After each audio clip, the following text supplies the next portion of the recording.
Before you pray, come up to me. There is nothing in that paragraph that indicated that money should be printed. The essence of this exercise, the essence of this exercise is to know the facts. Everybody will have the opportunity to ask questions if you so desire.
Good afternoon, good evening, good morning, however you are, wherever you are joining the conversation from.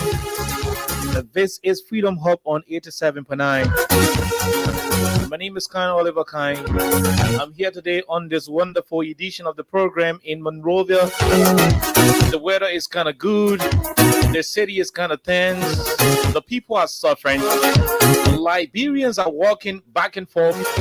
The government has instituted a policy without having a due diligence taken into consideration. And there are too many things happening with the people. The Liberians are experiencing the worst moment of their lives, especially those in Monrovia, as it is the equivalent to living in hell to live in Monrovia.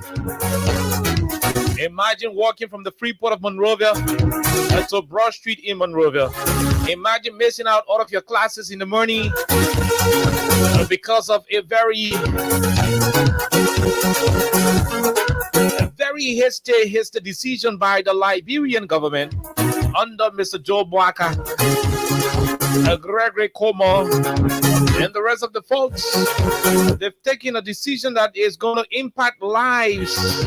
It's going to disrupt the normal activities in Monrovia and other parts of Liberia. We're going to talk more about the motorcyclist issue. We're going to tell you more about what we think about the policy. We're going to give you our own personal opinion, backed by some references on what we think the country should be all about. Liberia is in trouble. When these things are happening, just less than 6 months into the new administration, then somebody somewhere is kind of concerned as to what's going to be the fate of the Republic of Liberia in the remaining 1,972 days. That is what it is in this country. On the flip side of issues, the Liberian Vice President, Mr. Jeremiah Kung, on May 14, 2024, Mr. Jeremiah Kung was the national orator at the Unification Day program, the quote-unquote Unification Day program. At that program, we will bring you the entire speech of Mr. Jeremiah Kung. ELEXA has it, and she will read that to you, the public. We believe the statement that was issued by Mr. Jeremiah Kung on the quote-unquote Unification Day is a statement backed by rhetorics, insincere. That statement is a provocation to the people of Liberia. It's highly, highly deceptional. And for us, we see the speech, the very speech that was issued, we see that statement as a complete mockery to democracy, a complete mockery to the peace of our country, a complete mockery to the very issue that has to do with unity. We'll read you the speech of Mr. Kung. We will also read several of the different headlines under the administration of the Kung Bwakas regime. And you, the Liberian people, will be the judge. And you will be the ones to judge the situation as to whether the statement as was issued by Kung was a genuine one or it was a regular political statement backed by pretense and provocation of mockery. And those two highly sensitive conversations, plus other issues of national concern, will constitute today's menu right here on 87.9, where ELEXA and I will be rumbling into the issues making the news in Liberia. We take a break. When we come back, we play you Crime Stoppers Liberia. Crime Stoppers Liberia is our official sponsor, with the chief executive officer being Old Man Sam Sire. The man whose participation in the upcoming elections in 2029 is taking Senator Darius DeLone to Grand Bassa County. I repeat, it is because of the appearance of Sam Sire in the Montserrat County political space. That's why we are told Senator DeLone is finding a space in Buchanan, so that in 2029, DeLone will start to navigate his way through the Bassa corridor. We'll bring you details of that development in our subsequent radio presentation here on 87.9. But we'll take our break. When we come back, we rumble into the issues making the news in Liberia.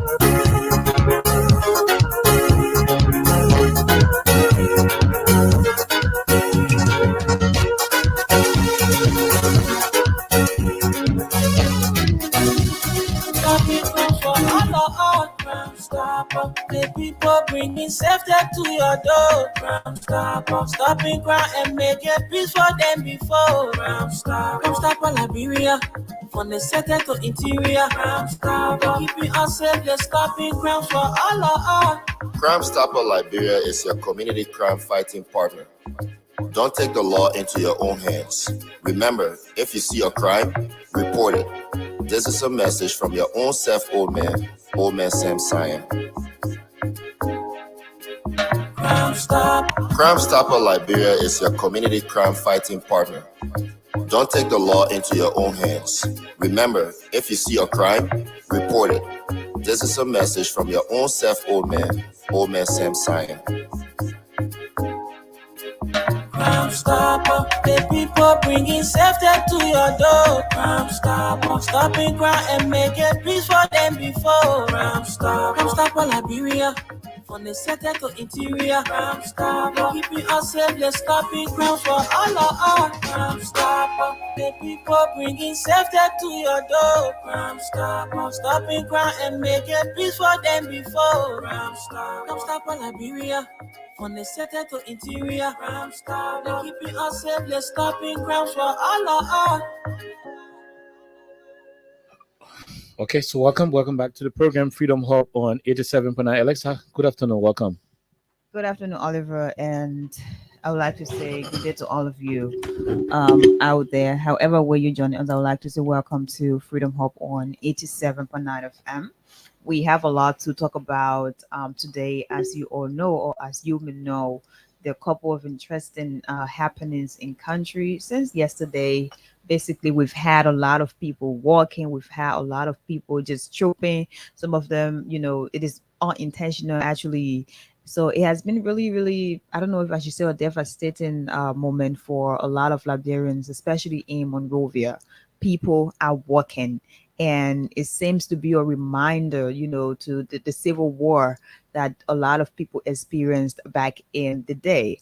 So I guess that's a repeat of it. We're going to talk about, all of these different things, just looking at the policy that has had a lot of Liberians to walk every now and then, since yesterday, every minute, if you're just going to go, at a certain corner, you're going to see a huge number of people just walking.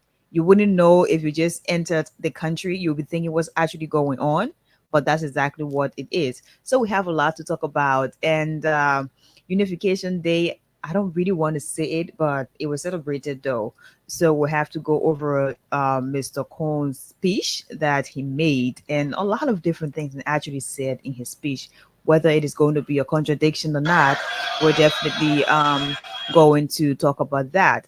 But trust me, right now, people are working unintentionally, and they will continue to work because this is exactly Liberia under Mr. Boakai. This is Liberia that, according to them, we've been rescued. So I don't know if the rescuing has started with people walking by line. So we don't know exactly what it is. We're going to talk about it. However, you join us, would like to say welcome. Okay, so people have already started to walk, Alexa, and you've no, this is not funny. I mean, as we speak, people are kind of People are working. walking from place to place, and That's all I can and this is something that needs a lot of attention, especially from us on the radio. There is a need that we have this as a conversation. What is it from your angle when you see people, walking, in search of vehicles, they're not finding it. When you find people moving here and there, and it is kind of difficult. What's your own observation of the whole situation? Because for me, I'm seeing it from a different perspective. Okay, Mhm. so first, I would say it is really a sad thing right now in the country. It is a very devastating moment for a lot of Liberians. We have students, we have business people, we have, the elderly. We have a lot of people who are working. And yesterday, actually in the morning, I did not know what was going on out there, even though there have been some sort of talk. We hosted the guys from the Motorcyclist Union. We hosted them, and we talked about a lot of different things. So I was not really thinking what was going to happen yesterday until I actually got on the road, and I was trying to go somewhere, and then I saw a lot of people walking. So I was taken aback a bit because I was thinking what's really happening. You have a lot of cars, you have bikes, you have the tricycles, you have a lot of them. So why are people walking? And it was not like people are just walking because they want to walk. It was more like, trust me, I was reminded of the Civil War, even though, I didn't experience it. I watched a couple of videos and people have explained the different experiences back in the day. So I was actually reminded, and I was thinking if there was some sort of an incident that's happening that we do not know about. So that's one of the reasons you have people walking, because someone says something. Whenever you see a black man walk, definitely you have to follow, right? Because you don't know why exactly he's walking. So just walk through and you're going to know what's happening. So I went on the social media then, and then I saw a lot of different comical posts. I saw a lot of different statements. I don't know if I would say justifications or all of the different things from different angles. And when I saw that, I was like, today is actually National Working Day. That was comical, but really serious. And just judging from all of the things we saw yesterday, Oliver, yesterday was a very crucial day. I think it is safe to say, because you have the students, 12 graders. They started the WAS yesterday, right? So just imagine some of the challenges they had to face just to get to where they were supposed to write their exam, right? That's one of the things I actually thought about. And I also thought about people who had different appointments. What about doctor appointments? What about job interviews? What about people who had different tests to write from the universities?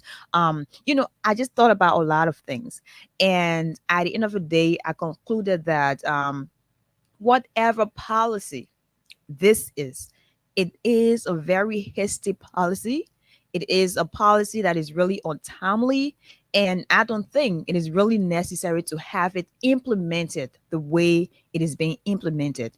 And the reasons are really simple. One, you had already told the guys that you will be, taken off the street May 15, 2024. And why you had already said that, there were pleas, not one time. You had a lot of them. And I already told you we don't want to leave the street, but we have different recommendations. Maybe we want to have to be in the street, but then we need you know different measures. Maybe we'll have to look at how many passengers to actually carry. Will have to wear helmet or something like that. So that was something people actually talked about earlier on as a recommendation, right? Fine. So if they actually knew, they would have listened to the guys. They should have started this from a time from like, oh, we're going to give you a month to do this. So you can continue to be in the streets while you try to get all of the necessary thing that you need, because that's exactly what it will be. But yesterday, Oliver, unfortunately for the guys, they are already been accepted. Oh, yeah, you can go ahead. They are going to do the regular business. They are going there. And you also have ordinary citizens. You had, people who did not know exactly what was going on. And some of them were actually there. And then why the guys were in the streets, you have police officers all around saying, oh, this, saying that. For me, I think personally, there should be, or there should have been a time frame, because then now they're not just requesting for helmet. They have different things that they've listed that the guys should have. So it doesn't take just a single day to get all of the things you're saying they should have. Definitely, you have a lot of people who are, riding the motorcycles. You have over hundreds of them. So you wouldn't take just a single day to have these things to be done. Or let's assume that the government will say, definitely, we're going to have everyone to register maybe the bike today. We're going to have all of them to have this today, just a single day. The Ministry of Transport runs from the morning hours to 4. So you wouldn't be able to even get all of these things done. So for me, I don't really see why they had to do what they did yesterday, and it continues to today. I'm sure it's going to keep going until later on. I think this is really hasty. I think this is fast. This is not really timely. So just take into consideration all of the different, inconveniences people had to experience yesterday. Some people did not have maybe job for over years. And yesterday, maybe some of them had some sort of an interview, and some of them missed that. Some people had to go to work. Some people did not reach to work because of, the different things that are in the street. You have people to go to different schools. What about the young kids who are writing, the national exam? So just looking at all of these things, Oliver, I think in as much as they're trying hard to, I don't know if there's a point to prove. I don't know exactly if they're trying to prove a point to mean this is something that is really, really not necessary at about this moment. Why you have the guys in the street, give a time frame, like maybe a month, or maybe you could say 3 weeks, whatever the case is, go there and do it.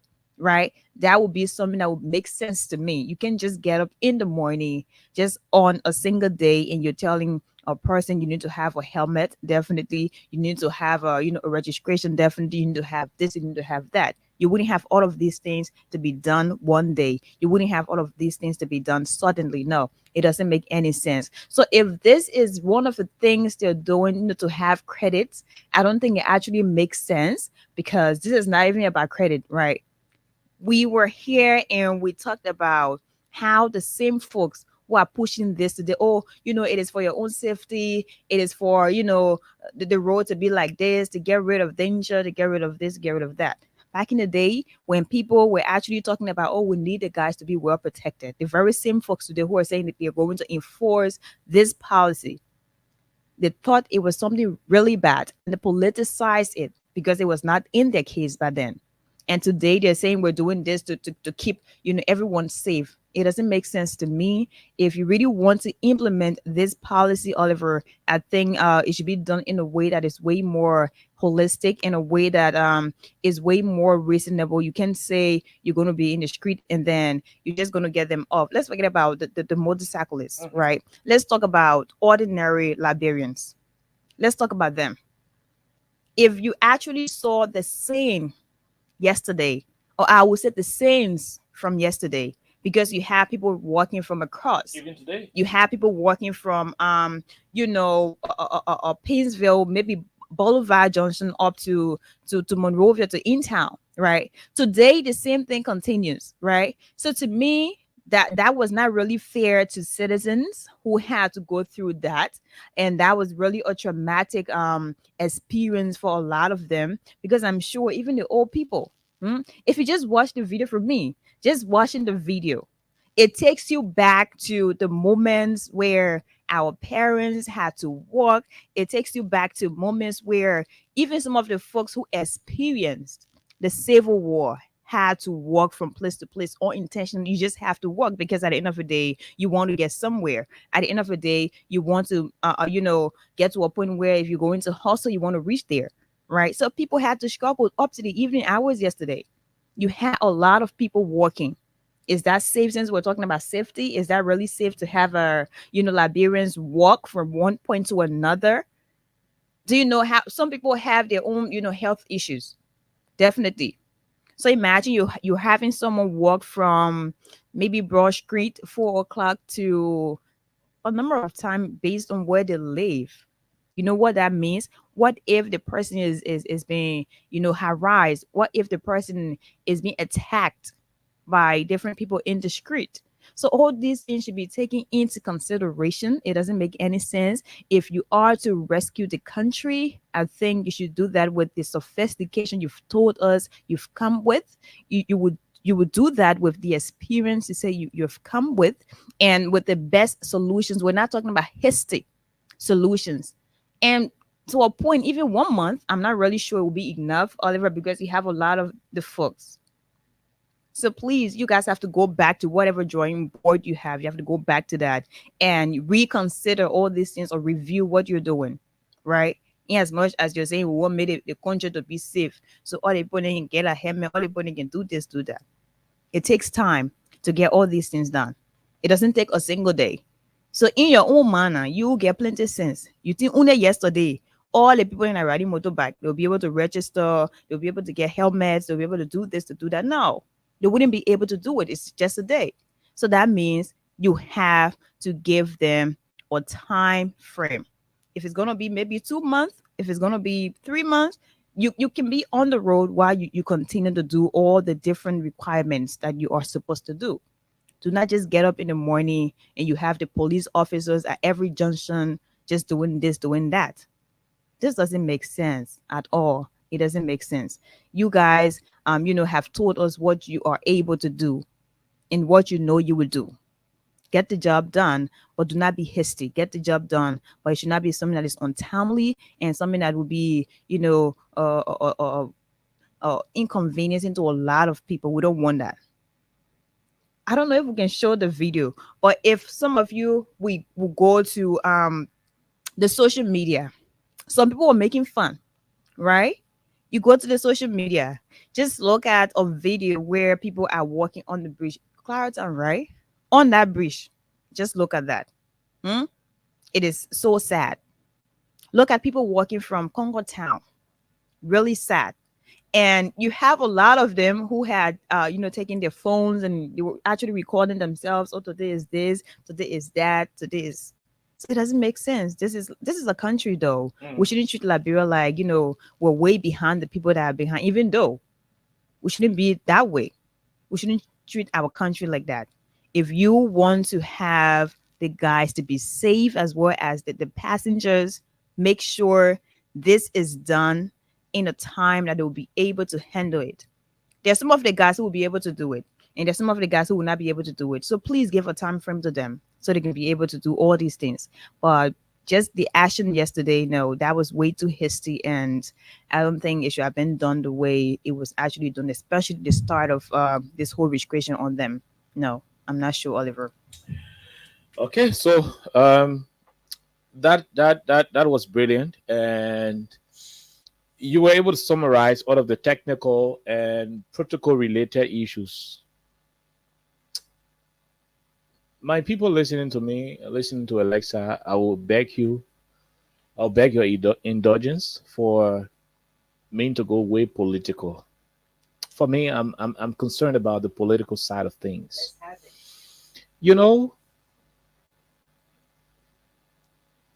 I'm not too familiar with the Bible, although I am a Christian.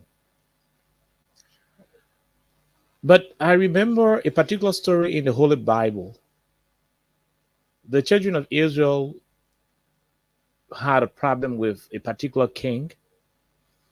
And so, they call on God to have the king removed and replace him with another king of their choice. That king started to proceed, and the kids, the children of Israel again went back. The story is told in the Bible that they went back to God Almighty to say, God, although we said we wanted this king, but we wronged you. This is sad. Now, where am I trying to drive? You see, this country, we make a lot of decisions out of emotions. When we are emotionally down, when we are hurt, when we are angry, we take decisions thinking it is the best thing to do. Unfortunately, the worst time to take any decision in your life, whether a personal decision, an institutional decision, organizational decision, is never the time you are angry. It's never the time you are mad. It is never the time you are emotionally, confused. It's not when you are in your moment of distress. That's not when you make decisions. Interestingly, for this country, that is where we find ourselves. How did we reach at this point? Now, is the restriction of motorcyclists not a good thing? Is the issue of safety not a good thing? No, it is. I am particularly not against the decision by any government to put into place policies that will ensure that the safety of riders and and passengers, motorcyclists and passengers, that their safety will be guaranteed. I do not oppose to anything that will ensure that the lives of those who are the motorcyclists and that of the passengers. I do not oppose anything that will jeopardize the safety. Why I do not support anything, that will make them vulnerable to fatality, to injuries. I also don't think that being so hasty in implementing this decision was the best thing to have done at about this moment. Why the hurry? Why the rush? Have we resolved all of the fundamental issues confronting the sector? Did we consider the implication this decision would have on the general population of the country before having it implemented? What were the mitigating, of measures that we instituted before having this whole policy rolled out? A sensible government, a government that is people-oriented, a government that will concern herself with the well-being of the majority of the Liberian people, or the majority of whatever people they're presiding over, will think first about a mitigating effect before effectuating such a very, very strict measure. You want me to tell you what you're supposed to have done before rolling out this process? What plans did you put into place to ensure that there will be availability of public transport, vehicles? Interestingly, the Liberian government is with an institution called the National Transit Authority. Did the government think about repairing, procuring, and ensuring that there will be a lot of NTA buses in the city to reduce the effect that this policy will have on the population as a first-hand approach? Did the Joe Barker government consider doing this? Because the last time I checked, I can't remember the last time I saw an NTA bus running or helping the citizens to leave from one place to the other. A government that is sound, and I repeat, a government that is logically inclined, a government that is not crazy, the first thing they will do is to ensure that you walk up to NTA and have a conversation with the folks at NTA. What do we have here? How many buses do we have active? What do we do? Now, we have a policy where motorcyclists will be leaving from Pinsville, the entire Japanese freeway, and they will stop at Freeport. Beyond Freeport, no motorcyclists will be allowed. Beyond Freeport, if you are to be given access, you will only take one passenger, and that passenger will have to wear helmet. You, the rider yourself, you will have to get your helmet and all of your insurance, your motorbike registration, your motorbike license, everything intact. That is not a bad policy at all. In fact, it is good. It's going to help the free flow of traffic. But what did you put into place as a mitigating effect as a result of this? Because this is something you are rolling out for the very first time in a very long while. So like I said, a government that is not crazy, what they would do, any government who are not crazy, the first thing they would do is to find out ways to mitigate the possible outcome of that new policy you are instituting. And one of what I would have done, if I was somebody in the system, one thing I would have suggested to the high table was, hey, Greg, in as much as it is a priority on your plate as the police inspector general of this country to ensure that this thing is this, what I will want you to do is to talk to Mr. Bwaka, let the NTA people know as Saul Gibson and come on board. Let us know what is the situation with the NTA bosses. Let us know if, since we are already saying to our people that, okay, when the motorbike take from Douala, it take from Bonneville, New Georgia, other places, once they put you to Freeport, you're not supposed to go there when you're not registered. You're not supposed to go there when you're not get helmet, right? So since it is the initial restriction, what do? We assign about 3 NTA buses at the Freeport of Monrovia. This is not one of the usual criticisms that people do without making recommendation. And the only reason why I'm making this open recommendation, by right, this is free consultancy. I mean, this is free consultancy we are providing. Assign 3 NTA buses at the stopping point at Freeport, so that those buses will be making rounds to Central Monrovia. So all those who will be stopping there, because the rest of the motorbike people will not have their license, they will not have their insurance papers, they will not have their stuff. The NTA buses will be taking it from Freeport to Monrovia. So the routes for those 3 NTA buses will just be between Freeport of Monrovia and Central Monrovia. Then you will ease the tension on the Liberian people. It is so sick that you are seeking to solve one problem while you're creating several other problems. The essence of instituting policies, and in such a situation, this policy is to ensure that you prevent one social problem. Now you can attempt to want to solve one social problem at the same time you're creating other social problems. It doesn't make sense at all. And that's why I will maintain, and I'll keep saying this to you. Any government that is not crazy, the first thing that government will do is to find several other measures that will mitigate the challenges that will be associated with the rollout of such a sudden policy. And like I said, why the hurry? Why the hurry? Have you addressed the fundamental issues? Are there alternatives? Are there alternatives? Did you consult the Ministry of Transport? Because as we speak, because these motorcyclists and the keke operators are being restricted, they're no longer applying the way they're supposed to apply. So people who are fortunate to hire them are being exploited on a daily basis. Places you used to go for $200, the motorbike man will put helmet on your head and tell you $500. Exactly. Now this is happening because this thing was not well thought of. You didn't do due diligence. You didn't find any mitigating effect towards solving some of the problems. The Ministry of Transport is not involved. Taxi drivers are overly charging people. People are being charged exorbitantly. People being charged unrealistically. There is no order, no law, no control. So it doesn't make sense at all.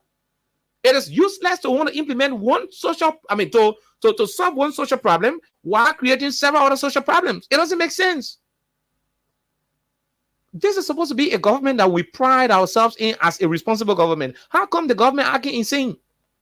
No, I'm being honest about it. This is insanity to the letter. For you to roll out this policy is very tough. And for you to think in your widest imagination that you're going to enforce this, and it's going to be binding at all costs, trust me, you're going to create a lot of tension in the country. Tension is building up. People are becoming embarrassed on a daily basis. As I'm speaking, people are walking from Broad Street up to Vartown. This is not what you want. This is not what you want. People are walking from Broad Street all the way to Freeport. You're creating too many social problems with your quote-unquote. Nobody is asking you now to restrict motorcyclists. Nobody is asking you now to ensure that you institute, serious policy measures that will ensure the safety of the riders and the passengers. It is a good thing you want to do, but do it appropriately. Don't do it like we're in rebel days, that a rebel commander can go sleep in the air. When you wake up in the morning, smoking, you stay in him, the man can't get order. Because of rebel administration now. When you run a democratic process, when you are in a country as such as Liberia, where the folks, will encounter a lot of difficulties before adapting, what you do is to ensure that you try to pacify the situation. You create pacifying approaches. Okay, so when we restrict the people, the first thing that will happen, most of them men ain't get helmet, most of them ain't got registration, most of them ain't got insurance, most of them do not have reflection jacket and so forth. So it will delay, it will reduce the availability of vehicles for people to move from place to place. What do we do to solve the problem? A sound government that is not mad, a government when not crazy, a government where brains correct. The first thing that government will do is to start to provide alternatives. Get the buses on the road. I heard Liberian citizens. We can see Sir Joseph Bosse. Sir Joseph Bosse now on the road again. Sir Joseph Bosse now on the road. I called somebody from Sir Joseph office, and I just hope. I tried reaching out to Senator Sir Joseph. I'm unable to get to him. I'm told 2-3 weeks before this whole restriction, Senator Joseph, redirected his buses to be flying in the interior. That is yet to be confirmed. But we are told that the buses are now running from Monrovia to the other parts of the country instead of central Monrovia. But there are people who are demanding, people who are saying, Bego, yes, I just put a bus also to help us. If Senator Joseph is listening, somebody close to Senator Joseph, I want to speak with him on the phone. I want to interview him as to whether he's considering bringing his buses back to town. It's not about the government. The people are suffering. As we speak, people are walking long distances to go to where the no-go zone, limitation is. This is not fair. This is not people already in the country ain't got job. People are hungry. People go to work, they don't even eat. People go to job, they hardly do lunch. You don't have food to eat. Because you are managing on your small car pay so that you can walk, to go all the way to your house. So instead of you just leaving your office or leaving your little hustle place, you just walk quickly. You can call the bagman bike, carry me, okay, carry me. You got people walking over 2-3 kilometers from Central Monrovia to Freeport. It's about 3 kilometers, 3 point some more. Beyond that, it could be up to 5-6 kilometers. You have people walking such a distance on empty stomach. People come into town in the morning. They kind of dress up. They are left with no other option but to walk in their clothes. They are sweating up. At the end of the day, they go to their hustle places. They go to their workplaces. They are sweating up. It's unbearable for their other colleagues. This is not, the way you solve problems. For you to change a particular situation, you need to create a mitigating approach towards solving that problem. Else, you're going to be creating another social problem while opting to control one social problem. The reason why you want to put into place this whole restriction policy is to solve a particular social problem. Solving it should not give rise to the creation of several others. Come on, man. The government sort of got people who got sense. This is a government that pride itself with wisdom. This government claims to know everything. During the campaign, we heard it all. You made this clear to the people that you have out of the reservoir of knowledge. You have monopoly over ideas. How come you're operating like people who did not go to school? Must you jump into this hasty conclusion? Are you in hurry? Why the rush? Don't get me wrong. This is not a bad thing to restrict the movement of people for safety reasons. You got your own safety reasons. You got the indicators informing your decision. I cannot doubt it. I cannot fight it. But before you do it, in a country such as Liberia, what you need to do is to ensure that you have some of these mitigating,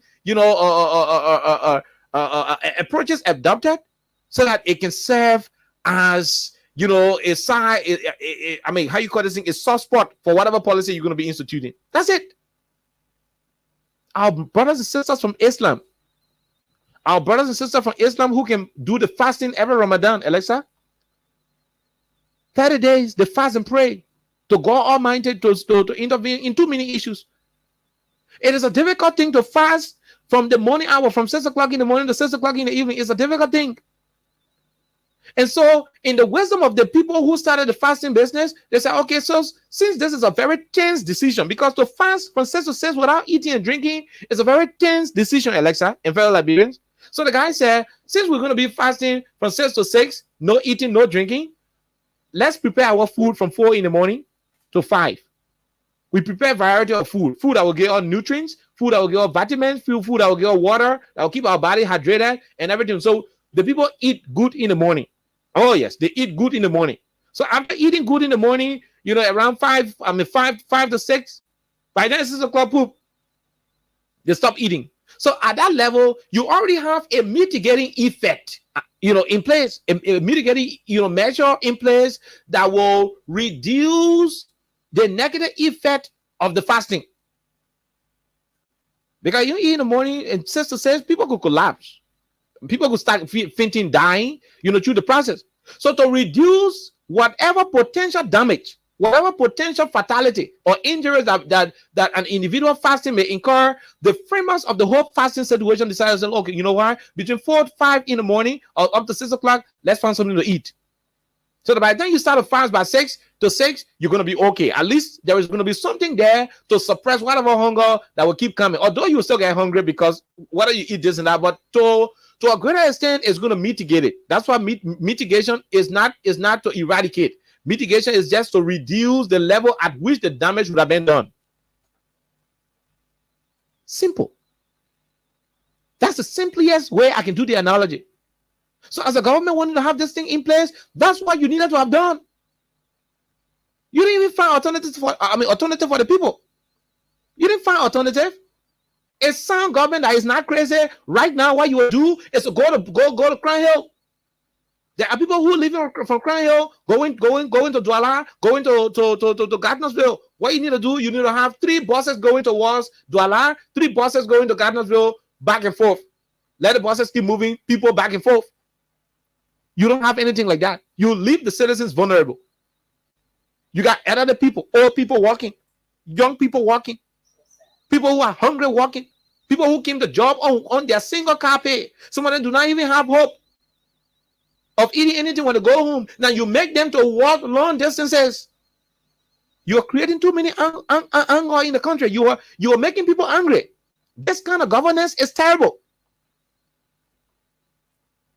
Somebody say you shouldn't come and score your political goal or do this and that, but don't do it in a way that it will affect a lot of people. Why the hurry? Why? Why the hurry? You are regularly, you know, came up with policy, oh, this one should be this and that. You have meeting with the people, granted. You needed to have given some level of time. Exactly. That's why ELEXA said, give them some leverage. Give them some leverage. But you didn't do that. Who told you the former administration, you know, was not confronted with these things? But hey, when you have a country like Liberia, and I keep saying this to you, these motorcyclists were not born professional motorcyclists. These are people who are into a particular sector because of circumstances. Nobody went to school to become a motorbike rider. To say I went to G.W. Gibson. I did motorbike riding, Major Benny and Monte Carlo Mano. Nobody went to school to do that. Because of life circumstances, people choose to be on the road to survive. Government before, government after. Even President Joseph Salif, who is a genuine custodian of the whole United Party mantra, the brand. Oh yes, there were times he instituted too many policies. At the end of the day, those policies could not work out because the economic situation of the country is so tough. A lot of people rely on that sector. It's a good thing that you want to put into place policy that will save them, will save the passengers, save the riders. But when you're doing it from a start, you need to have policy in place that will address the effect. It's bad. It's terrible. Now I got a lot of calls. We're going to take call on the thing. You know, I'm not going to waste time too much. I got a lot of calls from motorcyclists. Okay, I got to tell. The other one different. I said, man, I'll go buy a helmet. No, I was very clear. I said, y'all go buy a helmet. I mean, protect yourself. Do your stuff. Go do this and that. Y'all do it. No, but don't we anytime we have a helmet, we go do the one. I said, yeah, so your way. So y'all do whatever.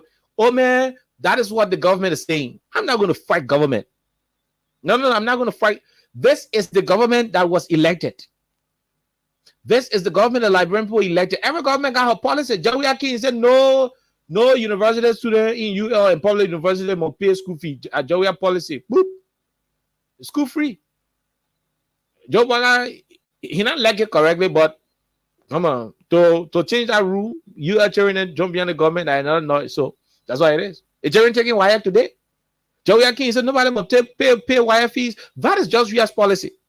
If Joe Biden comes to power and say, motorbike man, I said that you not do KK man, you will never go brush you again. You start water side. That Joe Biden policy. Every government got a policy. And that's what during campaign time, you should listen. For example, you know, the situation at the Ministry of Transport in other places, I heard people, okay, I'm working to another place, they let me down, I'm working to another place, they sack me. I said, no. That is the policy of the government. Mr. Baka made it clear that when they come to power, they will lay too many people down. So when you see people being laid down, it should not be a surprising thing to you. Every government got a style. Am I going to revolt against the government? No, I'm not a rebel. It is the policy of the government. That's what the government said they won't do now. And the government said, no, I'm going to go in Central Monrovia. Okay, stop rush you. That's the government policy. Once you're in Liberia, you live by it. Simple. You gotta obey. You gotta be law abiding. Okay. I mean, incite Liberians to be disgruntled. I'm not gonna do so. Never. I'm not gonna do so. Especially when this very motorcyclist. Look, a motorcyclist insulted me before in the traffic. You know, I was driving. This is something I highly say to people. During the campaign, in the heat of the campaign, you know, I was driving, you know, and somebody recognized my car and shot there. Okay. So I had to lower the windshield to speak to the guy. When I spoke to the guy, the other motorcycle, you know, okay, man, fully, man, why go there to sit down and ready to talking proper. I said, okay. I took my windshield up. A security man want to do something. I said, my man, y'all leave it. That Liberia. Y'all don't do anything, you're funny. And I had to put off. We left. Now, what am I saying?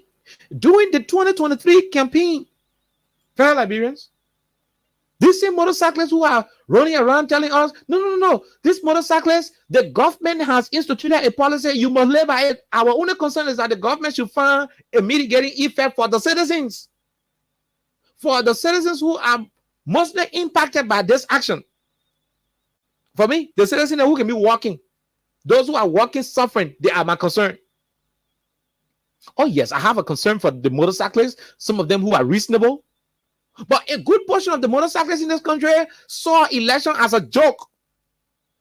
Listen to some of them during the campaign. Listen to some of them. Motorcyclists parade ahead of Unity Party official campaign launch comes tomorrow, September 17, 2023.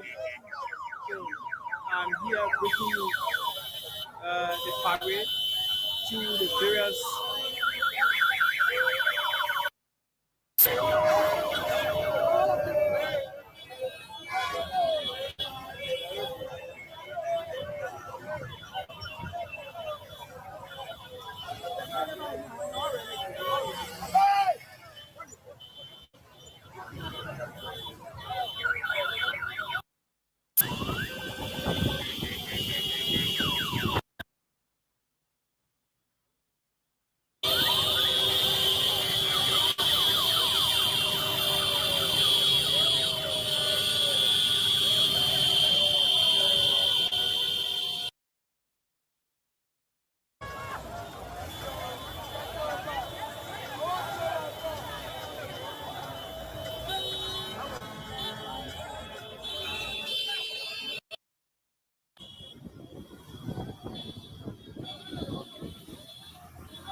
Okay, look, no, I mean, Alexa, I'm reaching to the point that I want to reach to.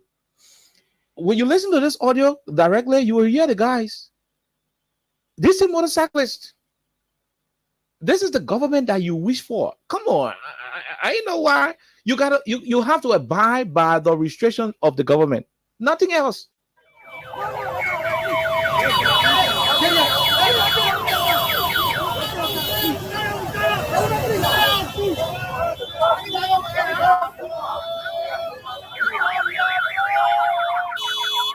So welcome back. We are around the foot of Monrovia from People Road from Rehab to ELEXA Junction, Boulevard Junction, Second Junction to the Somalia Drive. The Somalia Drive down to Freeway. We are currently around the free coast of Monrovia. This is Spoon TV, Aaron Talu. Motorcyclist parade ahead of Unity Party. Official campaign launch comes tomorrow, September 17, 2023. So I'm here bringing you the parade to the various communities, districts, and we are making our way to town. We are making our way now to central town.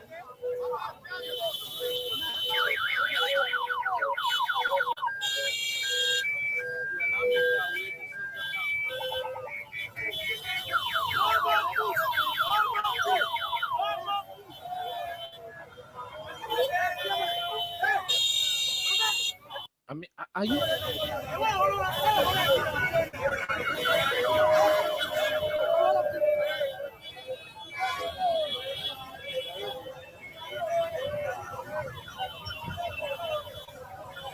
Okay. Now, what you are listening to right now has to do with motorcyclists during the course of the campaign. And I want to go back for the other one. Don't complain. Look, every government got a policy. I just told you, when Joshua came to power, he said, look, people should not be going to school at University of Liberia and be paying school fees for me. Nobody will pay one school fee to you again. That was we have policy. Joe Biden policy said no keke job will come to Central Monrovia. Every government got a policy. I kind or other kind will not sit on this public radio to ask you to go against any government policy. Never. Grow man say, no, then I will not do it. I'm not going to do so. No, I'm not going to do it. It is the policy of the government. You have to live by it. You have to live by the policy. I mean, after all, there can be videos say here now.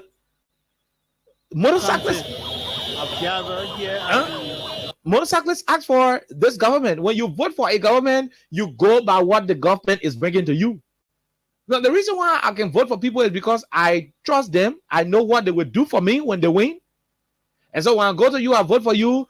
When you even bring in anything you do, once I vote for you, that means vote for you. I only wait. When I'm happy, maybe another time come, I can move you. But once I put you there, I put you there. No, I'm not. I can't fight government like that. No. My concern is the thing the government is doing. The government needed to find a solution for our people then who working right now. I know people listening to the radio right now working on that Baton Bridge. I know people who working going to 24th Street, going to Vamoma. I know people who working from ELWA to the other places. This is very pathetic. These are the people who I feel for, because for them, they are not motorcyclists. They are ordinary Liberian citizens who rely on this particular sector for transportation purposes. So when you want to institute a policy, you need to know, to ensure that there will be a mitigating approach towards solving some of the challenges that will come out as a result of you rolling out the policy. Motorcyclists during the campaign, they wish for this. This is what this is what bulk of you voted for. I mean, I'm showing the videos here. So when you vote for a government, your job is to allow the government do what she was elected to do. Every government got her policy. No, every government got policy.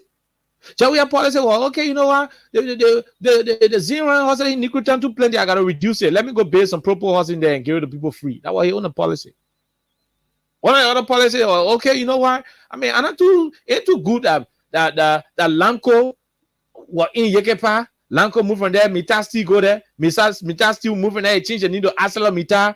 Yekepa. I know just moving from there. But from San Nicolas to Ganta, no quota. We are on the policy was, look, you know what? We will take quota from Ganta to Yekepa. I mean, to Yekepa. But the first phase will be from Ganta to San Nicolas. Every government got our own policy. Mr. Parker's government came to power. One of her policy issues has to do with no Keke Mokai Mario. That's the main government policy. That's the policy now. At the end of the day, that's the policy. Every government got their own policy. You got to live by it. Me, I would not tell you to say, no. I mean, you are a motorcyclist. You know how to do your things. I ain't going to tell you what to do, what not to do. But there's the policy. These people who are here are motorcyclists. Listen to them.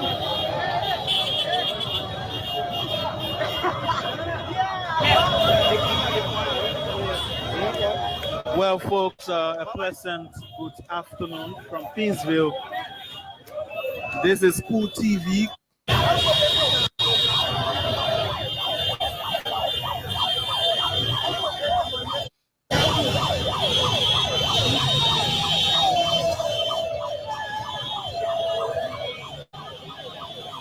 As you may be aware, the United Party will be launching their campaign activities tomorrow. So motorcyclists in Pinsville and Montserrat County have gathered here at the head office in Rehab to parade the principal streets of Monrovia.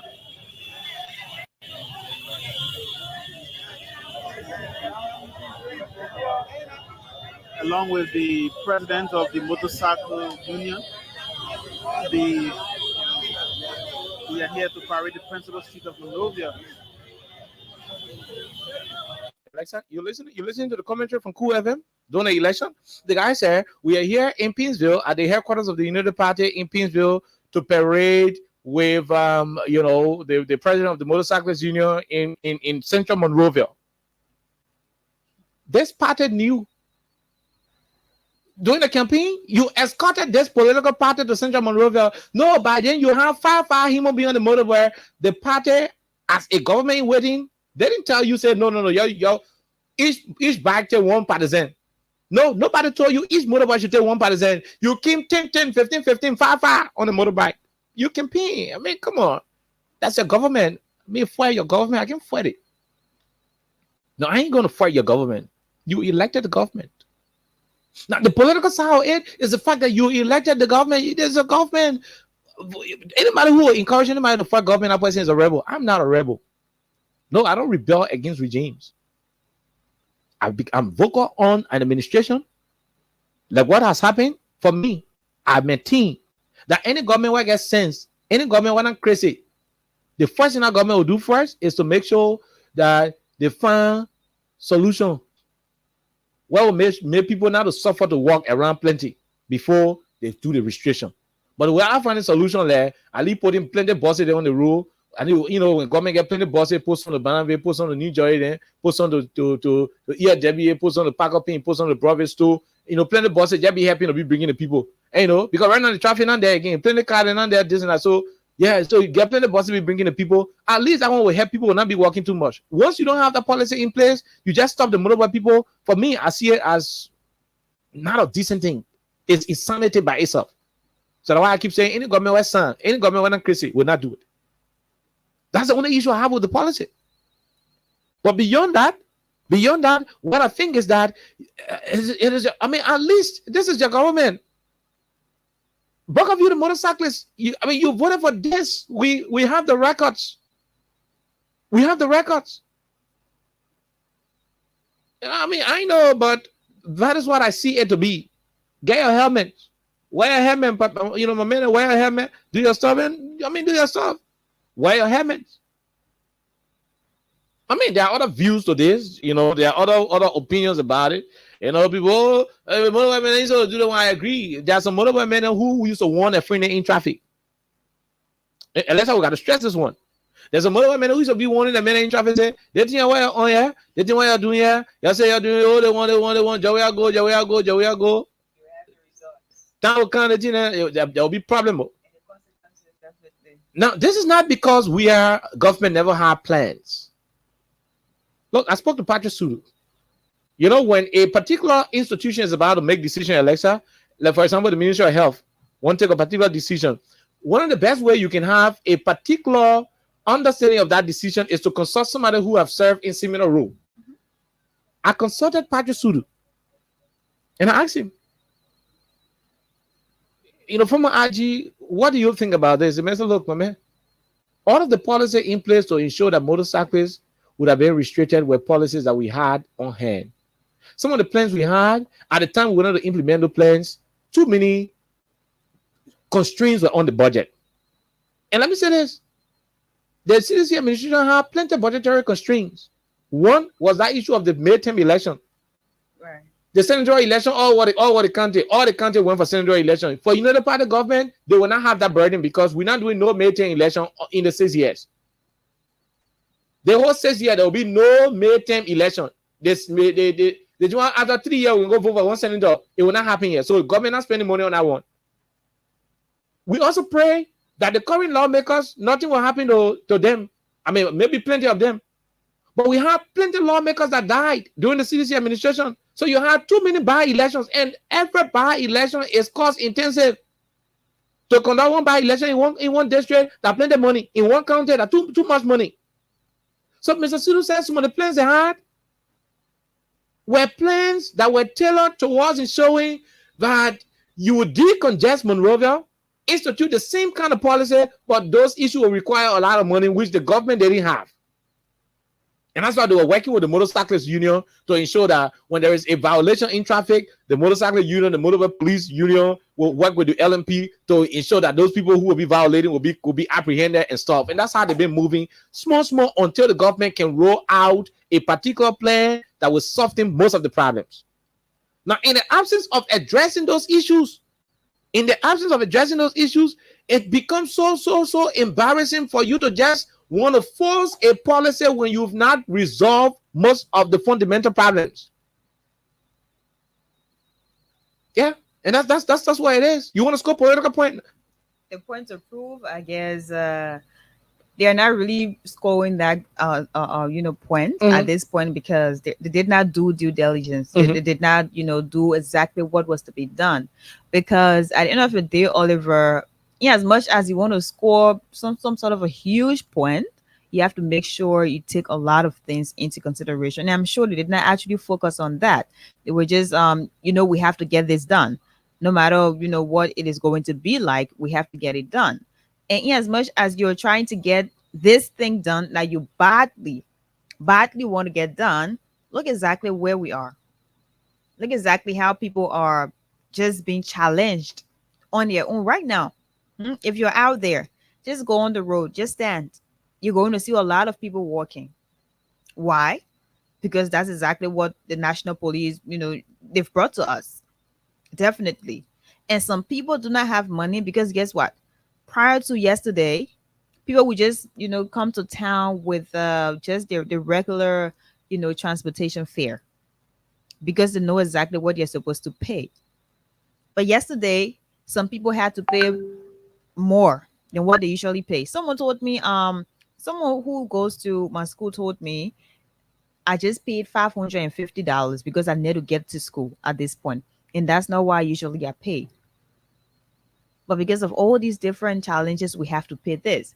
So personally, I will maintain that this is a very hasty, policy, especially the implementation. It doesn't make any sense. If you know everything, you are sophisticated to that point, you should have done, due diligence to have a lot of strategies in place, prior to this. I call this a crisis in fact, because just go on the road, you're going to see a lot of people. Okay. So it's really, really bad. Okay. Really bad. Yeah. So I mean, these are the very motorcyclists during the course of the campaign. We want the incompetent leaders to lead our country. We want the corrupt leaders to lead. People who are them a place, they make somebody to be city mayor, and the mayor is really a judge with different things. They make people. But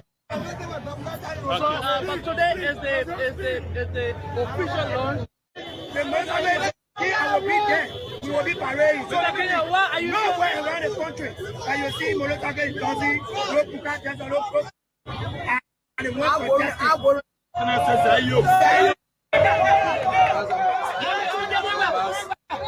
They are in the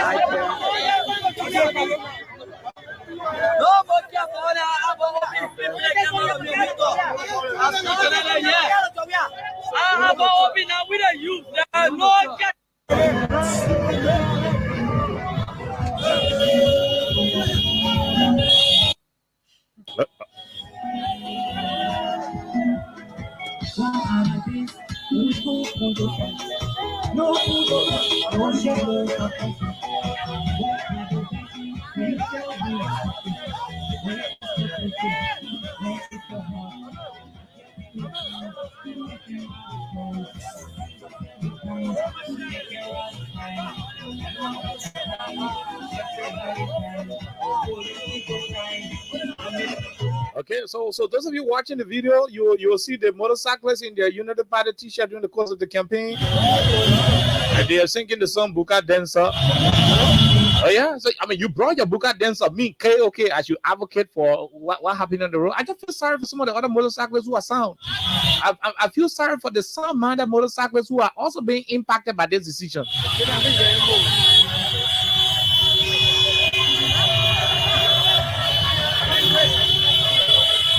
Okay, so that is it.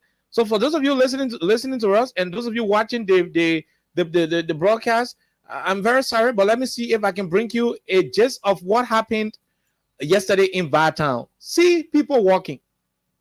See Liberian citizens walking. This is so devastating. This is so devastating, fellow Liberians. This is so terrible.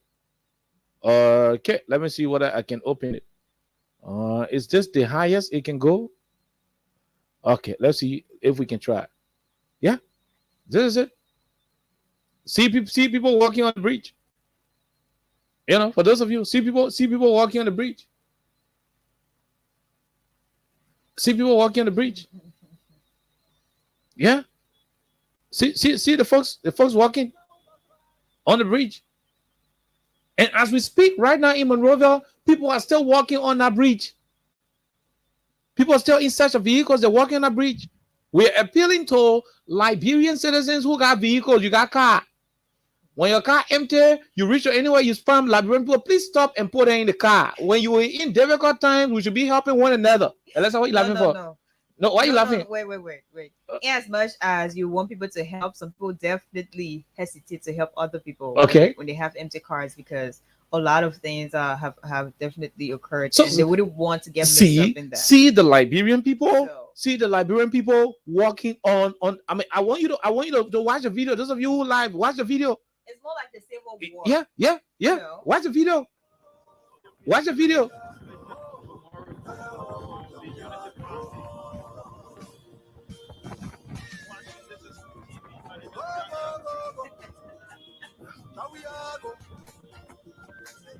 No,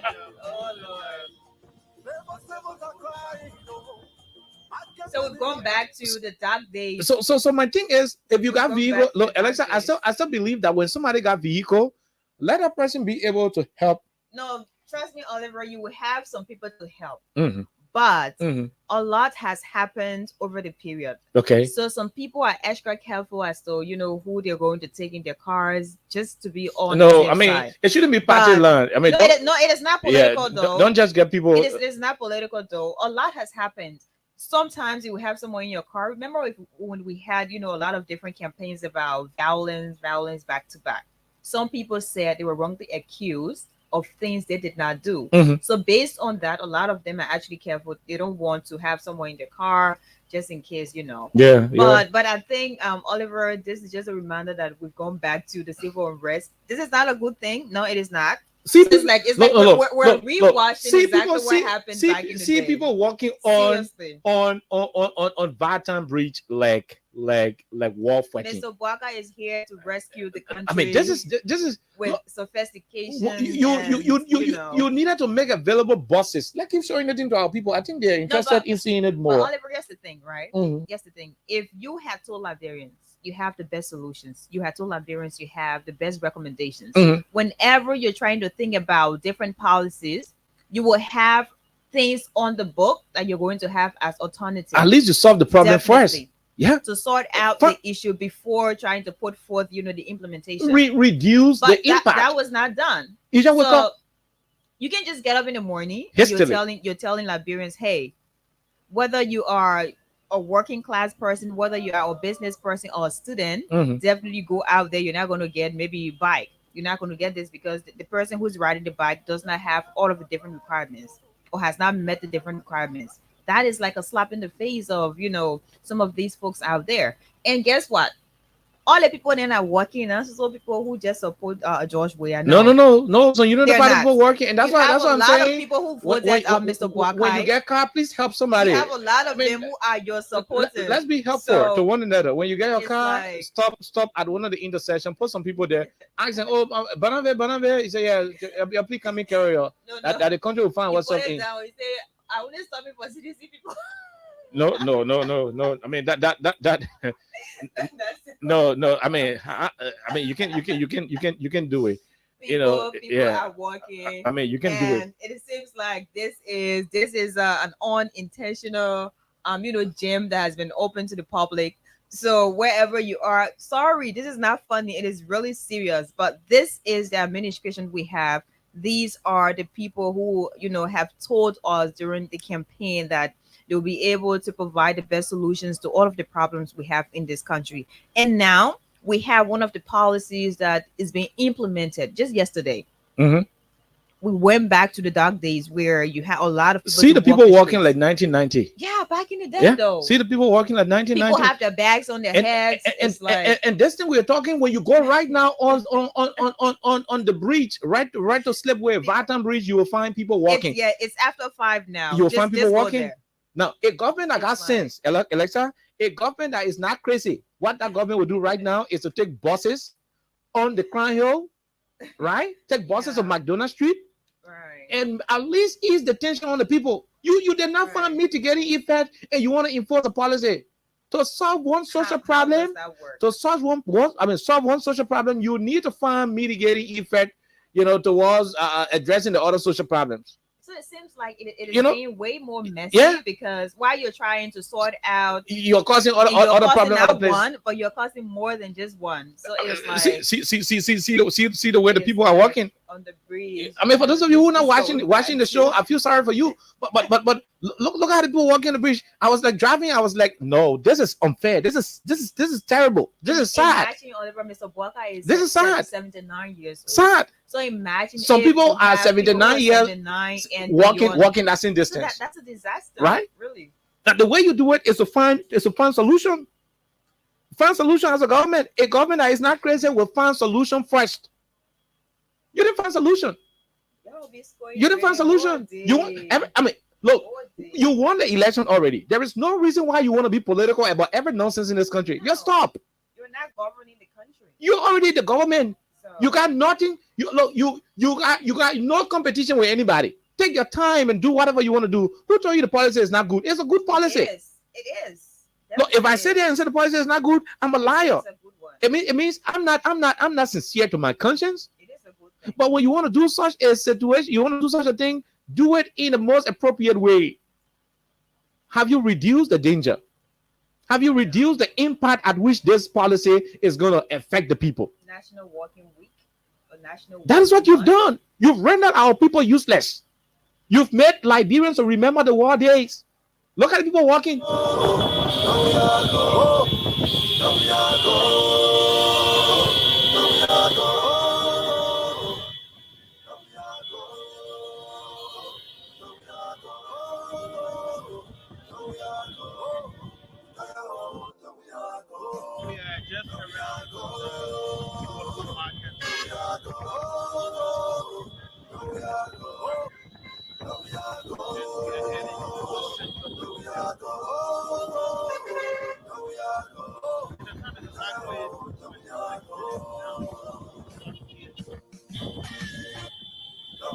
So tomorrow, Okay. and you can see motorcyclists Okay. outside parading different city streets in support of Ambassador Boakai. Second, in support of Ambassador Joseph Nima Boakai as president of the Republic of Liberia. So keep watching Cool TV. Okay. Yeah. Now, So that is exactly what it is. a lot. So I mean, as we speak, that's what I keep saying. NTA is there. Get NTA buses. In the morning, in the evening, that's when this whole thing can suffer people. They have some, at least they can be better because everybody ordered the job. So in the morning, in the evening, any government, why not crazy that government? Look, George Weah had COVID-19 on his hand in this country. COVID-19 was a social problem, a health problem as well. Come on. Come on. He said people will stay home. There will be a lockdown. Now, when the government said there will be a lockdown, what did the government do, Alexa? The government paid for chlorine for people to use in their homes. When the government said government officials, government civil servants should leave their working places, they shouldn't be packed out to the ministry too much. When they were home, he paid them. Civil servants were home when they were being paid. Now, for a policy to work, you think if the civil servants were not receiving their pay during COVID, you think they were going to stay at home? They're going to be going to work because when people to the working places, when Alexa go there, Alexa say, "Oh, Oliver, I go to Alexa office. I say, Alexa, the people I beg you, may send it to your boss, man. Some kind of way, I'll just find some kind of father and give it to Alexa. It's illegal though, but they have people working, people surviving. Small thing, you go to work, small thing, get in your pocket. One of your other boss see you in the corridor and say, "Oh, Chi, oh my man, yeah, lunch. They gave you 15 hours to go for lunch. How much you eat? 500 LD food. I don't want to care you, right?" But the weird government said, "Don't come to work because we got COVID-19." So what the government did was, while people were sitting at home drinking Ghana, Beto and Moringa, government were paying them. Now, when you want to have a policy respected, you should find means to reduce the impact of that policy, because to every policy, there are positive and negative attributes. In this situation, the negativity is surrounding it too much, too many negativities, a lot. Look at the kind of old people passing around, walking around.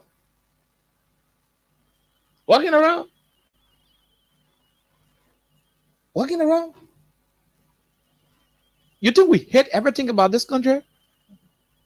Do you really think we hate the country? Look, the policy is nice, it's good, but do it like people who got sense. Don't do the policy out of hate, envy, and unnecessary anger. You stay angry even after election. Even running the country, you running the country with anger.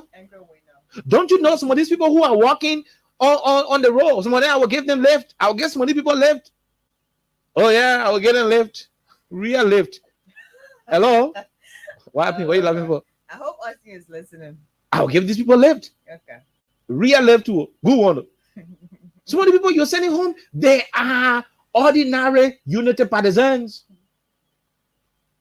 You're suffering your own people because you're making hasty decision. You're suffering other people who do not even have political alignment. No, I'm not saying don't.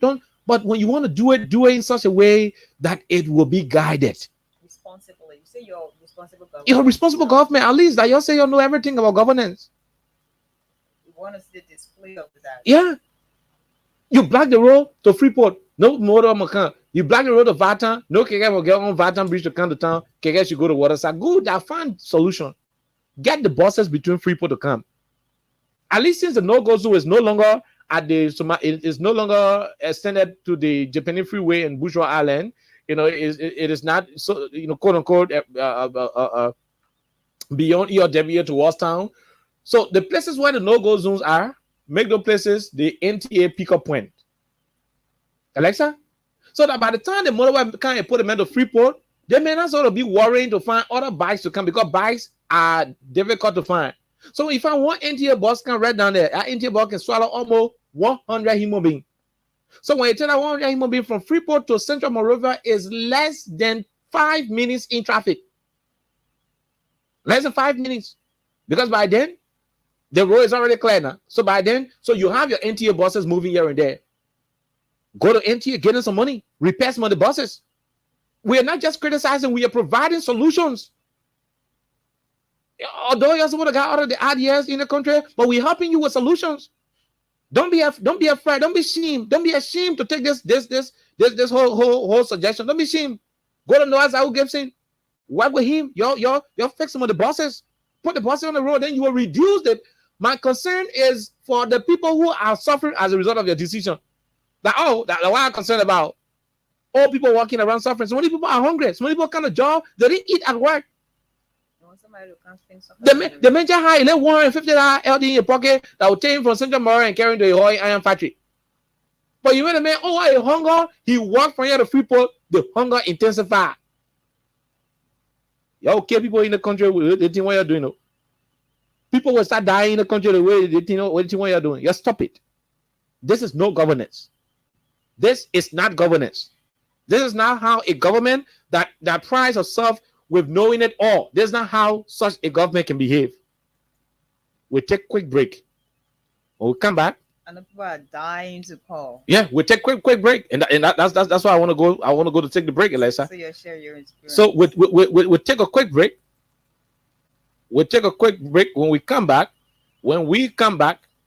why is this thing not coming up? Okay. Crime Stoppers Liberia is what I want to play. Okay. All right. Let me see. I think I have it here. We'll take this quick break. When we come back, fellow Liberians, we'll open up the lines and take your calls. But rest assured. Rest assured. All of you, my people, that this thing was not well thought of. Greg Como and his guys should go back to the drawing board. You know, until you solve the fundamental problems confronting transportation in Central Monrovia, you had no right instituting this policy because it is creating more harm than helping.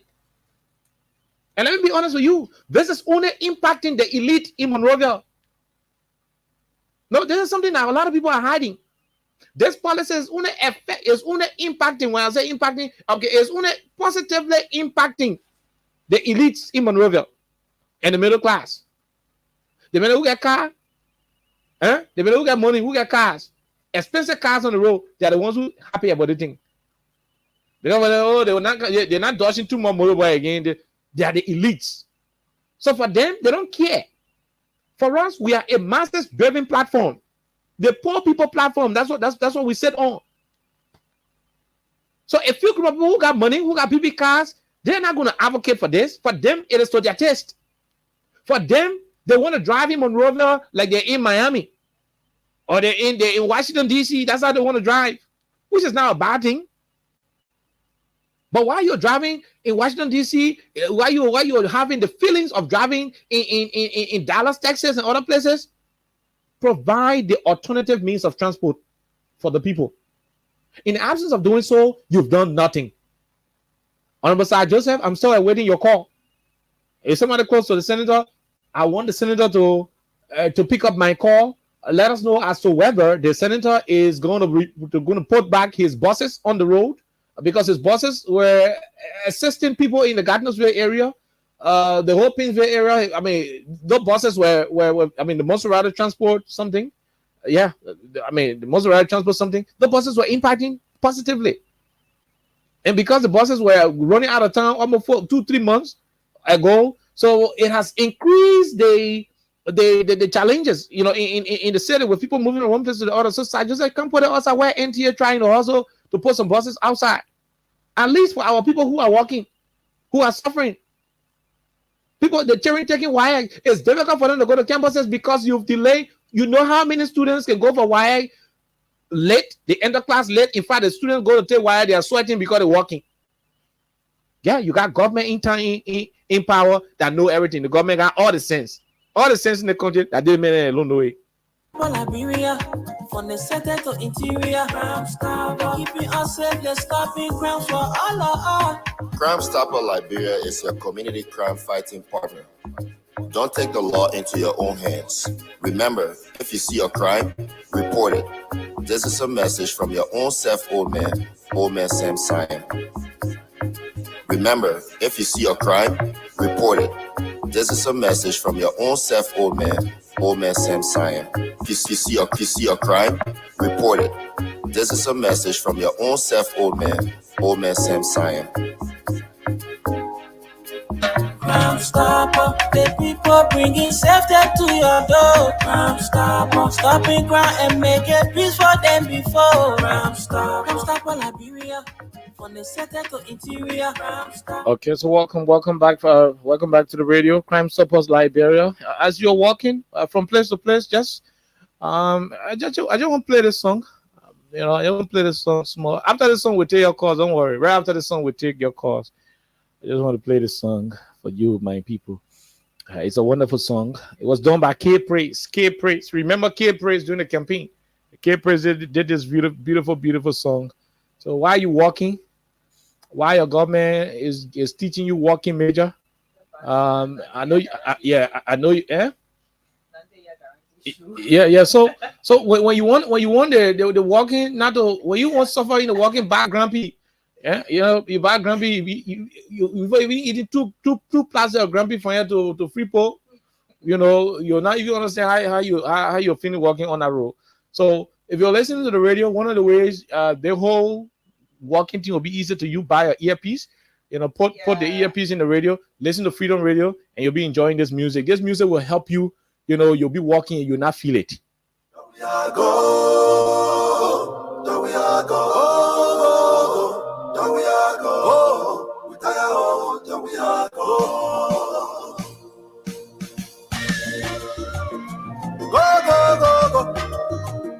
Go. We are go. Amen. Seven are crying, Market women are crying, we are go. We tire, we are go. Innocent people are dying, The students are taking home. We are go. We tire, we are go. We are go. We are go. We are go. We tire, we are go. We are go.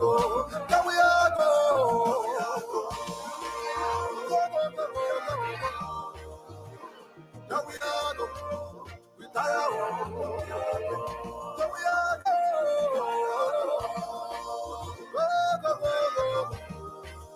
Yeah, we are go.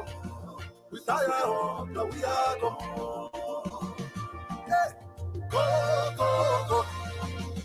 Go. Just put earpiece in your ear and be listening to the music. You'll enjoy as you're walking. It makes the walking easier. It makes it you will walk from here to Mount Barkley. You'll not even feel it. Simple, very easy. Babylon is bleeding, The people are suffering, we are go. We tire, we are go. We tire with the hunger. We tire eating curry, we are go. We tire, we are go. Musicians are crying, Hospitals are empty, we are go. We tire, we are go. We are go.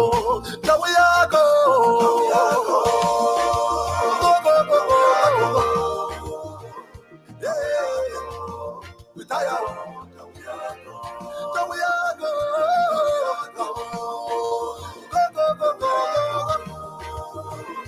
We are suffering.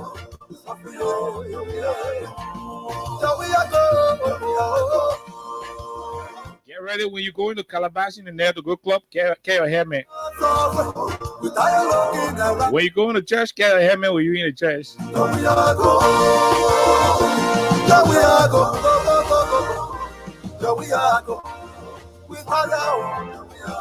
Anytime you're walking from Viatown all the way to Central Monrovia, don't forget about this music. Keep the music playing in your ear. Get the earpiece. Yeah. Innocent people are dying, The students are taking home. We are go. We tire, we are go. We are go. We are go. We are go. We tire, we are go. We are go.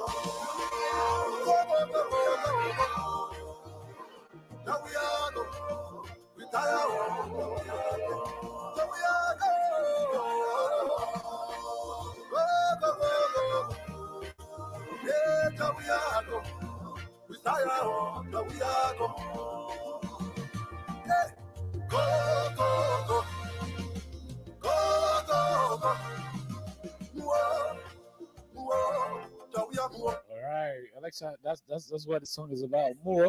Yeah, the song is saying more mean go. Yeah, go. Continue walking. Look, when you vote a government, the government said I didn't want to do me. I stupid to vote the government. Something wrong with me. Joey are gone. Simple. Joe Parker. In fact, Joe Parker can say people when I go to church on Sunday, I will not go to church. I'm a law-abiding citizen. A Joe Parker government work on one morning. Girl, come and say nobody will wear red t-shirt on Friday. I will not wear red t-shirt. Anything the man say, I will not put it in time. Simple. Be law-abiding. A citizen of a country should be a respecter of the law.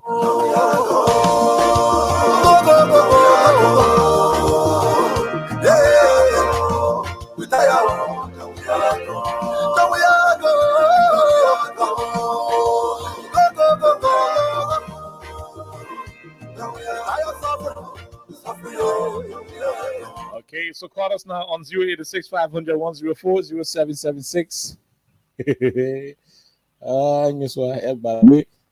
Yeah.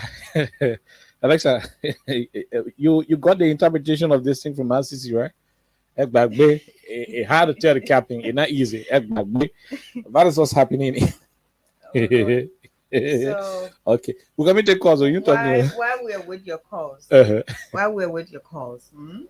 Oliver, I told you, just get maybe an earpiece and plug it in your phone or radio to listen. That's all you got to do. Also get a pair of shoes or a pair of slingers that will last for 90 years. Yeah, because when you keep bringing your real shoes on the road, you're going to be ruined. Yeah, you'll spoil your shoes. That to you clearly as a lover of shoes. So you come to work, bring two things when you come into work. Number one, bring one 90-year guarantee shoe. One good sneakers. Number two, your helmet. Just have that. Yeah, one good sneakers and your helmet. I mean, we support the restriction. My only disappointment is the fact that they were unable to do what they're supposed to do, and it was so fast. Do it appropriately, the whole country will enjoy. People will not suffer. People will not operate like that. So, but that's what it is. So 86 500 104 776 104 104 are the numbers to join the conversation here on 87.9. What is the name? Where do you join us from, my dear brother? Go ahead. 1 minute. Thank you. Mm-hmm. Alexa. Hello. Good evening to you. Good evening, my dear brother. Who's in care of the Unity Party? Go ahead, my brother. Defend your government. Let's hear you. Are you walking? It's been a little while. Let me greet you, Alexa. It's very long. It's very long. My man, defend your government and leave, bro. Happy to hear your voice, Alexa. Happy to hear your voice. You can't look for woman on the radio? You ought to cut me, man. So have a blessing. Okay, we leave you right there. Who's in care? We leave you. We leave who's in care. They make a talk about Joe Baga. He can look for woman. I'll tell the other person. Go ahead. 1 minute. Let's hear you. Yeah, okay. How you doing? Go ahead. You. Yeah, I'm Pastor Emmanuel Johnson calling from PCC community. You now seen the walking thing start there? No, I don't watch it. Okay, go ahead. Let's hear you. Yeah, okay. You are talking about the Bible. Mm-hmm. Chapter 6.1. Okay, yeah. 2 Samuel 6:1. I play what the Israeli name was doing the king being it. Okay, all right. Thank you, Reverend. Thank you for reminding me. We'll take the other person. Go ahead. 1 minute. Anyway.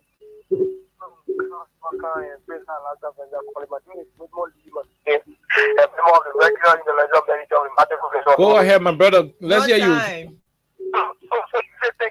You know, we told the Labrador people, but as the president said, we will not go against any rule and regulation that this government will take against the Labrador people. We will talk for the peaceful citizen, but anything the government do, we deserve it with the Labrador people. If it's any other taking for money, someone for selling, yes, they will do it. We are not saying our kind, say nobody was not going to church, everyone was not going to mosque. We are not saying that, everyone will go, everyone will be scared for that.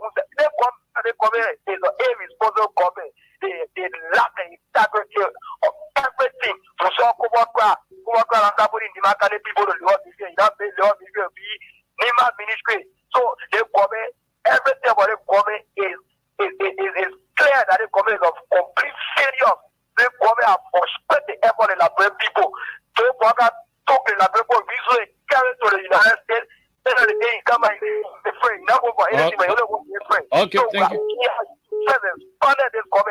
Thank you. We'll leave you right there, my dear brother. Let's take the other person. Go ahead. 1 minute. Let's hear you. Hello? Hello, man. Let's hear you. Yeah, I come from Babolu Manikebe. Oh, you come from Baboli. You now walk in the walking team when it started? Okay, go ahead, man. Let's hear you, man. Hello? And I one player. In the Tiwa is a Bafala 200. Correct. For me, I've been very happy. Send them a girl, I get half private. The quality, hear me. They put, look at me, they put something that day, my papa. I was giving it some now to pay that school. In Bapolu, how much you used to buy the rest in Bapolu last year? I'm talking about the bag of rest in Bapolu. How much it used to be last year? 3,500. What part of Bapolu you live in? Okay. Galotan, District 1. Okay, thank you very much from Bapolu County. We'll leave you right there. Thank you very much. Let's take this other person. Go ahead. 1 minute. Let's hear you. Good evening, my dear brother Isaac Woolsey. No time for a 2-minute introduction. Let's hear you from District 14. Yeah, first to be called some KOK, and I'm joining you guys on this number 14. Go ahead. First, I want to make friends with ELEXA because there's a peculiar policy our president bring now. We should make friends with each other now.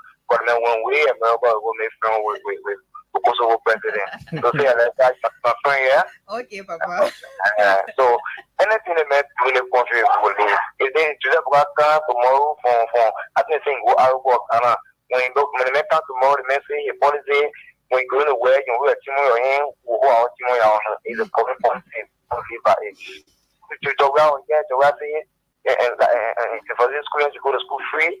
So the policy to where say the country will pay one student fee. So the policy to where yeah, to where say I thought to see good graduation in Crown University. I will see that university graduation fee. It was the policy. So program policy we gotta live yeah. And that's correct. That's correct, man. You gotta be a lawyer about it. Thank you. That policy the main brain will live by it. Thank you very much. And that's why a law-abiding citizen should do. I said, Wilson, we leave you. We take this person. Go ahead. Let's hear you. Hello? Hello, ma'am. I'm from Bapolu. Bapolu County. You now walking. You been coming, Mario? Yeah. I just came over. Okay. Yeah, the bag already big Bapolu now 4,100 for one bag. How much it used to be last year? Last year we used to buy 2,800 on we are in power. 2,800 when we was in power. Yeah. In Bapolu, 2,800. And now district number 1. District number 1. So now it is how much? 4,100. When I call in Bapolu, that what the people will tell me? Yes. Now I just bought one. Okay. Oh my God. All right. Anyway. Okay. Thank you, my dear, for that information. That is what Liberians are reporting. I'm not the one reporting it. Liberians are the ones are telling us that their country is becoming more difficult. Go ahead. Good evening, my dear brother. Yeah, my name is Frankie and come up because I'm busy with Pusha. Go ahead, and let me say thank you for your talking point this afternoon. But veteran can overcome every single modern government that will come to a state power. Before you introduce a policy, you have to have a plan B. Before you come up to say citizens should be above by this policy, definitely you have to have a plan B. The Unity Party will let government honor the capital of Kumo. Come up and policy. I have a plan B. It was so pitiful yesterday to see. Even today, people are still working today. A lot of people working now. Yesterday, President Karabakan watch it. He just set him out like they say, like 14 years ago, which of course, The United Party government take power where they have free, nothing, they have no COVID, nothing. They everything about it is free. And then come up with policy. You're in the you're carrying the discussion, and then you mention and you give the plan B. I see or a very smart police officer that should be your plan B. But man, the people sort of this is free consultancy we are providing for the people on a daily basis. Free consultancy. These are people I don't really know if the job they occupy. They don't really work because they are people still working, no bosses. So imagine somebody who is on a 9-year-old will walk all the way from Brushby. We live here as far as probably will walk all across the bridge and we go far back off and get the count. The people are very happy and grateful. Okay, thank you very much. We leave you right there. We take this other person, my dear brother. Go ahead. Go ahead, my brother. Okay, William, go ahead, William. Anyway, so we are go there, start laughing. Okay. Yeah, can you study all? Like you start in the Bible. The children of Israel, when God gave them prophet. I was watching the Bible when God said God, they say God talking, but do as I see. We are in the floor. We say, oh, I got hunger. The rest of the from the right will fall down. We say, 2 hours, 1 hour right. If you do it, let them know. I will get it half down, not stupid. And I thought it should be there, but when you tell them so, they will go person. They tell them person. They say no, they are Superman. Because you as a leader, you are a dumper. Everything they say, they put it on you. But despite that they're going to tell you proof. And everything, what you want to we have time. But then they say, the way you put one, that you're playing that thing, I will Steven Tower answer. When the mother power me, they power me. They were doing, I will feel my mouth, and then they say, like, very good.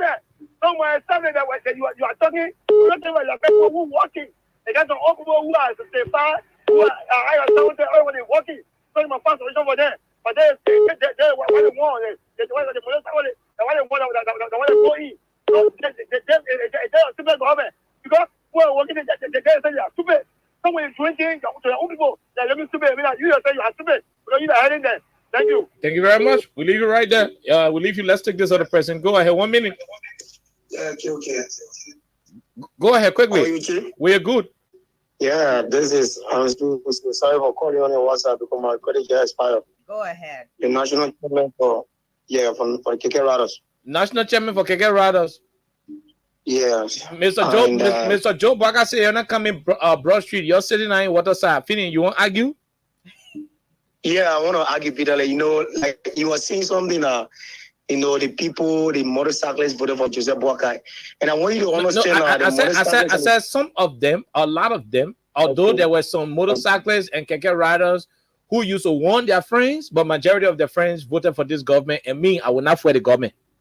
That's what I said. Okay, that's true. But what I want to say here is that, in every society, we got people that fast-sighted and we got people that are short-sighted people. Okay. That people that people to be carried away.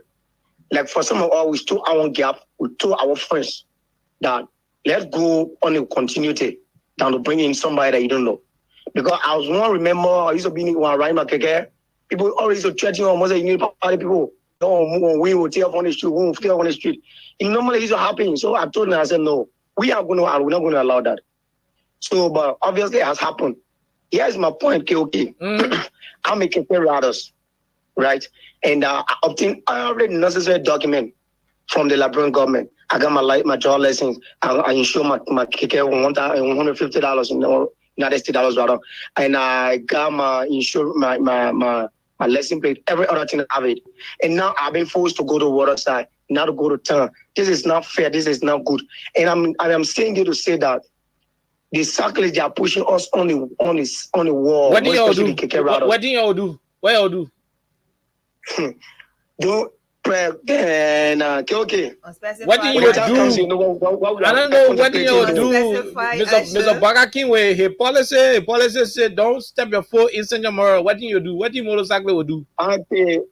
Implement the policy. We implement the policy for the citizen, for the welfare and the well-being of the citizen. Okay. Now to implement the policy that work against the welfare and the well-being of the citizen. Obviously, like you best say, like saying, people work from Intown all the way to Vartan. Some people are sick.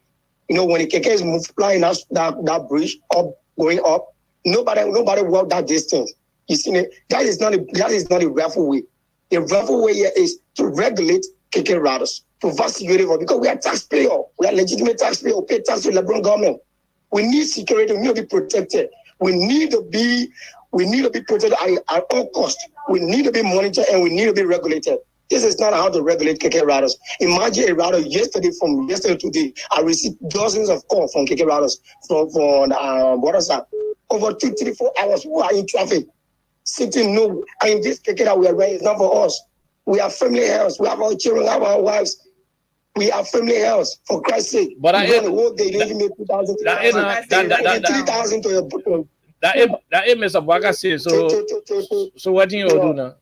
What do you do? Yeah, and I'm using this medium, whosoever that is in the government that is listening to this medium, to tell them that particular policy how to be reversed and how to be properly checkmate, because we is going against us, and don't push us on the wall. And an angry man is an angry man. Okay.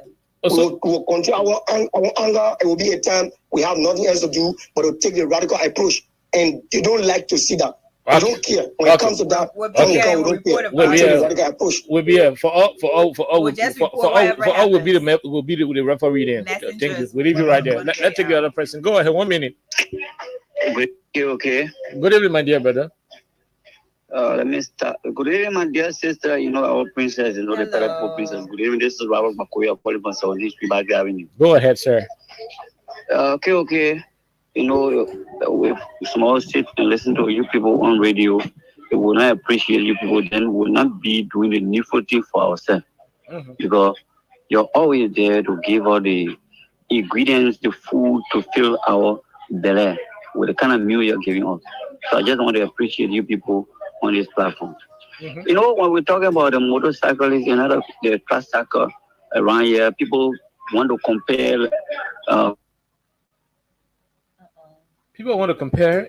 Your line is off. Okay, go ahead. I said people want to compare other countries with our country. And in Nigeria, the people have commercial capital and they have a political capital. In Ghana, the same thing. Other countries around the world they have. But Liberia, we got commercial capital is Monrovia. Political capital is Monrovia. So based on this, the political capital, where you will not find this kind of thing going on there. The commercial capital, where you find motorcyclists, all around. Now, this unity party, this unity party, because the unity means, I know togetherness, but the people are they divided us. They don't know anything when it comes to governmental circle. They only swim more and for nothing bluff. They were doing all around here. For us, I told you my nephew is riding by. I called his name to you. His name is Damoda. That name was given to him by my older sister, which is my middle name, Damoda. So I told you, for me, like the music you play, I never noticed the importance of the Joya Go music until today you play. That made it very important. I would like for you to send it to me. But before I go, let me just see my parable first. I know my sister will understand. She understands it. She need to learn it. When the parliament say that pan head are way up there, you go in there to bring it down.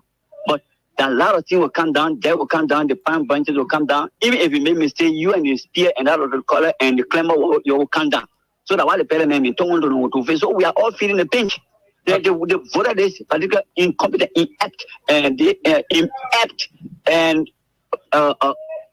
this puppet president, the voter in power. So what we expect? We expect total nonsense and total disunity, total nothing straight in this country.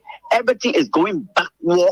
Where they make sweet mouth for nothing, block for nothing, big mouth. They don't have anything to do. They wanted to look for friends. So from today, KOK, our president here, we're making friends. So today is my best friend today. I want you to be my best friend from today. We'll leave you right there, my dear brother. We'll leave you, and we will now call it a day after taking the last two callers. Then we call it a day. This person, go ahead. You're the second to the last caller. 1 minute. Hello, okay. Hello, ma'am. Let's hear you quickly. This is Ma Water calling from the Ma Water, let's hear you. 1 minute. Hello, ma'am. Yeah, my son, okay. I want to tell you thank you for this. So, You know the motorbike they are not talking for them. Because they're going to you play the game. You know the one I let you start the broadcasting. Anything what you say, okay, 20 years, they will play the recording. They're going to take you listening to it. I can remember what the story that one president, we have a senator, our former president was senator. He advocated for the motorbike. They say, when I want for motorbike, the kind of law for the comments to allow for motorbike in the country. And I thought he was in the Senate, and he advocated for them. That time I can remember. He said, but the Liberians, the children, the beautiful population, they are literally around the motorbike that will be able to get it for. So when they want to go to school, they can use that money to go to school. We started advocating for them until to impress against it. Now today, so you know, if they're going to be defending the tower, they were facing the Gorbachev place. The tower was facing where they go. You know, they for all over the radio talking say, but we are suffering the people. They're taking the poor from the street. They want for the poor to say they have government. They doing hard. People say, oh, they now want for the poor to say. They told the person they cannot rescue them. You cannot rescue your citizen. You say you cannot rescue people. You sacking everybody. You taking food from people, but they say you cannot rescue them. How you cannot rescue them? How you cannot rescue people? How you cannot rescue people? So it's for them. All of them are the prayer you see for them. Thank you, Oliver. We leave you right there. We leave you. Thank you. Thank you. We leave you right there. Let's take the very last caller here on 87.9. You're the last caller. Let's hear you. 1 minute. Yeah, good evening, KOK. Good evening, my brother. Okay, I'm Melvin Dennis. Thank you for having me on your show. I've been calling for but I was not able to get through. I had a terrible experience today. Wow. Definitely say this to you. Thank you for the song play, like the former caller said. This is now time that people should sing this song that Jawia must go because I'm also a motorcyclist. Okay. Riding this thing to go to college. We told many of our friends, I love that point that you strike. We told many of our friends that this thing that you people are yearning for, you don't know what will be the outcome of this. We smell danger, but they did not listen. Can you imagine today I did insurance for my bike because I want to be a law-abiding citizen that you say whatsoever rule the game, we should live by it. I did my insurance, I registered my plate, and I left District 10. I had to go for class this morning. Yesterday I used the main street. And I told them that today I was going to do my driver's registration. On my way to town this morning, only for officer to hold me.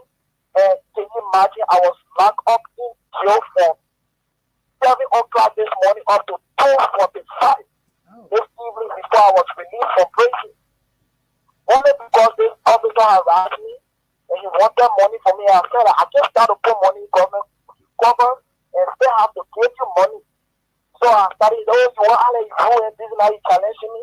He went and packed my bag to an unknown place. That is not a depot. He said I should get out of the fence and pack my bike in. I said I cannot get out because this thing is not a police station. And my bike won't be just there here. I can't be there before it gets missing.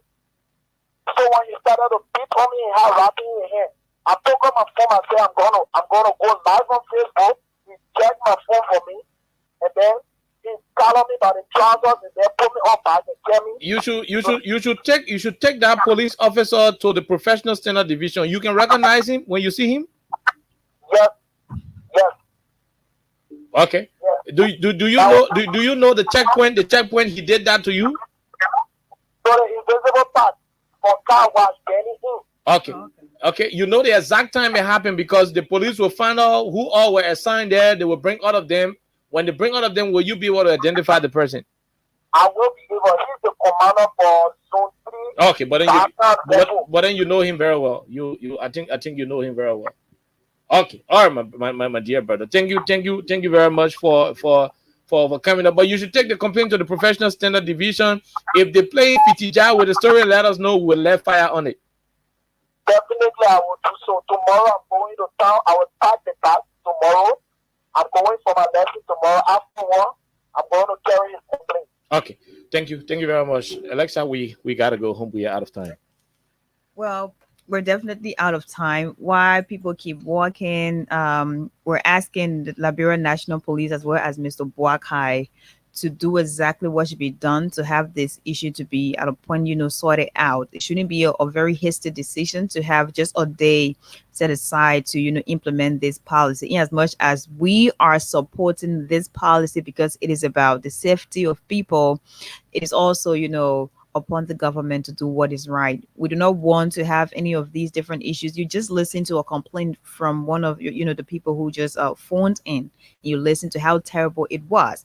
So we're asking you guys to go back to your drawing board, reconsider a lot of things, and definitely, have a particular time frame. It wouldn't be done just in a day. Okay.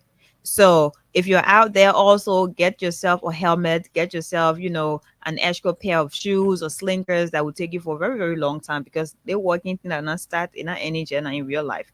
People will continue to work. So while you're working, get all of the necessary materials you will use to make sure it is really easy for you. You can grab maybe a bucket of peanuts, boil that, have it in your bag. Anytime you're working, it will ease the stress, it will ease the pain. Seriously. Okay, so we'll go home and return here on tomorrow, God's will. Hopefully, by the grace of God. Sorry, the international line was terrible on today. We are hoping that we will have it restored on tomorrow. Until we return here to your favorite radio station, it has been a wonderful time here on Freedom Radio Liberia. Let's take a break to return on the weekend. We